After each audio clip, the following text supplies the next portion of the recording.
Good afternoon friend, good afternoon বলছি ঠিকই, কিন্তু বাড়ির অবস্থা দেখো কিভাবে রয়েছি। কারণ খাট খোলা হয়েছে, তোমাদের বলেছিলাম। এই ঘরে শোয়া হচ্ছে রাত্রিরে। আর খাটের সব জিনিসপত্র, এগুলো আমার বিয়েতে যেসব বাসনপত্র দেওয়া হয়েছিল, এই পেটিটায় ভর্তি রয়েছে। ওই কাঁসার বাসন বলে যেগুলো, পিতল কাঁসা। এখানে একটা কলসি আছে, কলসি বালতি, এখানে থালা গামলা ঘটি ফটি। এগুলো ওই ঠাকুরের পুজো ছাড়া কোনো কাজে লাগে না। পুজোর বাসন আরও আছে, তো এগুলো ওই বক্স খাটের ভিতরেই থাকে।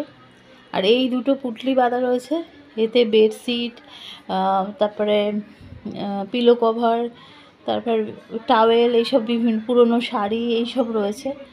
এগুলো ওই বড় খাটের ভিতরে সব ছিল।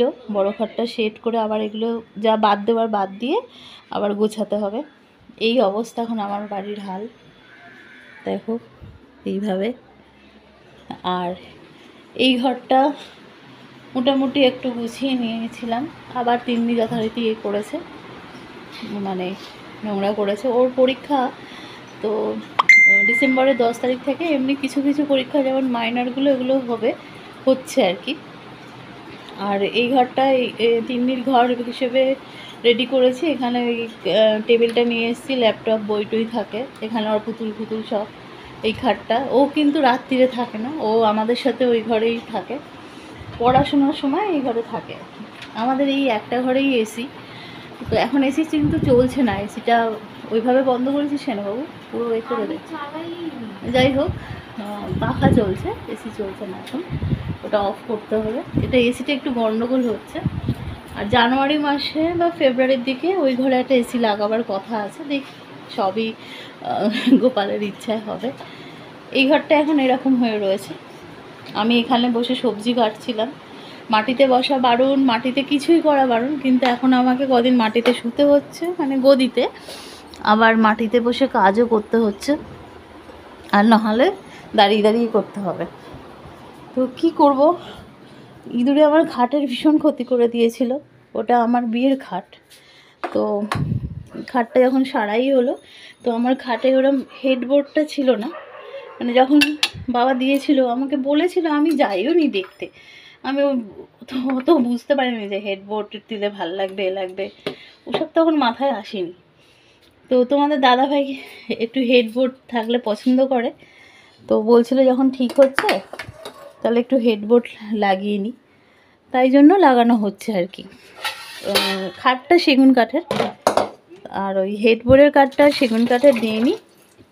ওটা যেন কী কাঠ বলে, ওই মেহগিনি কাঠের। আর সেগুন কাঠের প্রচণ্ড দাম, ওইটুকু করতে অনেক টাকা চাইছিল। তো হেডবোর্ডের জন্য আর সেগুন কাঠ ইউজ করা হয়নি, মেহগিনি কাঠ দিয়ে হেডবোর্ডটা করা হচ্ছে। তো পালিশ হচ্ছে, আজ আর কাল পালিশ করতে লাগবে। আর বোধহয় পরশুদিন রাত্রিরে এসে সেটিং করে দেবে, মানে আমাদের ঘরে খাট সেটিং করে দেবে। সেট করলে তো তোমরা দেখতেই পাবে। আমি রান্নাঘরে চলে এসেছি। আজকে হবে আলু চোখা হবে, পেঁয়াজ রসুন কাটা আছে, আর কালকে পার্শে মাছ এনেছিল, সেইটা বেগুন আলু দিয়ে একটা মাখা মাখা হবে। এই হচ্ছে আজকে রান্নার মেনু। সব জায়গার হাল খারাপ, সব গোছাতে আমার বেশ কিছুদিন সময় লাগবে। তারপরে আবার রান্নাঘরে হাত দেওয়ার কথা আছে, রান্নাঘরে হাত দিলে আরোই অবস্থা। খাটটা হয়ে যাওয়ার পর রান্নাঘরটা আমার সেই বিয়ের পর থেকে যাবে থেকে, মানে এই ফ্ল্যাটে আমি এসেছি, আমার মডিউলার কিচেন করার খুব ইচ্ছা। এই ইচ্ছাগুলো সব মেয়েরই হয়, তো পারিনি এতদিন। মোটামুটি কিচেনটা করা ছিল, মডিউলার করা ছিল না, এমনি তোমরা তো দেখেছোই কিরম, মানে বক্স বক্স করা আছে। তো ইচ্ছা আছে করার। এবারে আবার ডাক্তার কি বলে, চিকিৎসা চলছে, হঠাৎ করে যদি ওটি কথা উঠে তখন আর মডুলার করতে পারবো না। তো সব কিছু ডিপেন্ড করছে আমার চিকিৎসার উপরে।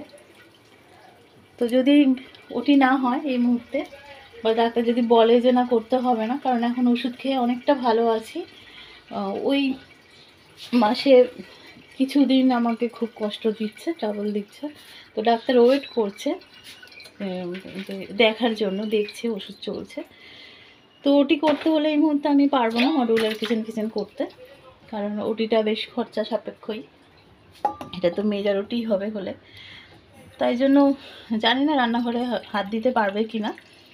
আর যদি না হয় ওটি এই মুহূর্তে, তাহলে রান্নাঘরটা করে দেবে বলেছে। একটা মানুষের পক্ষে সব কিছু একসাথে করা সম্ভব নয়, প্রেশার হয়ে যাবে। তো যাই হোক, যদি হওয়ার হয় হবে। সেটাও তো একটা মানে ছোট ঘরের মধ্যে থেকে, মানে একটা ঘরে থেকে কাজ করতে গেলে মিস্ত্রি দিয়ে খুব কষ্ট হয়।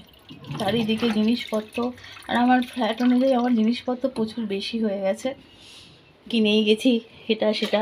যখন প্রথম মানে সংসার শুরু করি, তখন কি কিনতে হয় না হয় ওসব কোনো মাথায় থাকতো না। ও যেটা পছন্দ হয়েছে সেটাই কিনে নিয়েছি, এরকম একটা ব্যাপার ছিল। এখন যেমন বুঝি যে কেনার আগে ভাবি এটা কোথায় রাখবো, এটা রাখার জায়গা নেই, তখন ওসব মাথায় ছিল না, ও কিনতে হয় কিনে নিয়েছি, এরকম একটা ব্যাপার ছিল। তো এখন সেই সব জিনিস নিয়ে ভুগতে হচ্ছে, কোথায় রাখবো এই ব্যাপারটা চলে এসেছে। যাই হোক, রাখতে তো হবে, কিনেছি যখন রাখতে হবে গুছিয়ে। আর ছোটো ফ্ল্যাট হলে গুছিয়ে রাখাটাই একটা বিশাল ব্যাপার। তো চলো, অনেক বকবক করছি, এবার রান্না তো করতেই হবে, খেতে হবে। সকালে ব্রেকফাস্ট করতে করতেই অনেক বেলা হয়ে যাচ্ছে, ওই ঘরে শোয়া হচ্ছে, শুতে দেরি হয়ে যাচ্ছে। তিন্নি এই ঘরে রাত জেগে পড়ে, তারপরে ও না গিয়ে শুলে আমার ঘুম আসে না, এসব নানা রকম প্রবলেম চলছে। তারপর ব্যথা বেদনা তো আছেই, যেহেতু নিচে শোয়া বারণ, নিচে যখন শুচ্ছি যন্ত্রণা হচ্ছে। এই ঘরের খাটে শোয়া যায়, ছোটো খাটটায়, ওই খাটটায় পড়ে তো, পাশে শুয়ে থাকলে ওরও অসুবিধা হয় পড়তে, আমি যদি পাশে শুয়ে থাকি, আর আমার তো ঘুম হয় না। যাই হোক, তো এই কদিনের ব্যাপার, আর 2-3 দিনের মধ্যে খাট হয়ে যাবে। তো আবার সুন্দর করে ঘরটা সাজাতে হবে, অনেক কষ্ট করে সাজাই শরীর নিয়ে, আবার সব উলটপালট হয়ে গেছে, আবার সব ঠিক করতে হবে, কারণ খাট 2 ঘরে চেঞ্জ হয়ে গেছে, পুরো সাজগোজটাই অন্যরকম করে করতে হবে।